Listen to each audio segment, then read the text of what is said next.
Hello everyone. आज Python के dictionary series में हम क्या डिस्कस करेंगे कि अगर मुझे सिर्फ कीज को देखना है और सिर्फ मुझे वैल्यूज को देखना है। Now let's start. सबसे पहले एक डिक्शनरी हम क्रिएट करते हैं।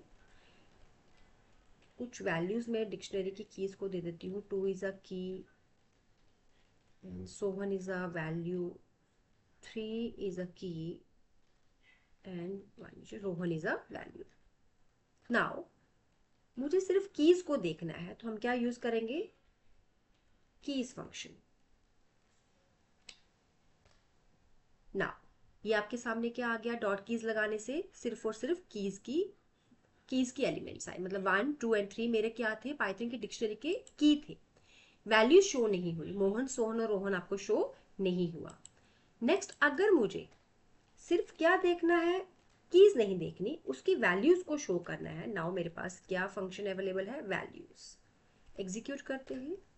नाउ फर्स्ट फंक्शन ने मुझे की को दिखाया और सेकंड फंक्शन वैल्यूज ने मुझे उस की वैल्यूज को दिखाया, Mohan, Sohan and Rohan. I hope ये दोनों फंक्शंस आपको क्लियर हो गए। इस सीरीज में इतना ही। Till then take care, bye bye, keep learning and always watching foundation of programming by Tarandeep Kaur. Thank you.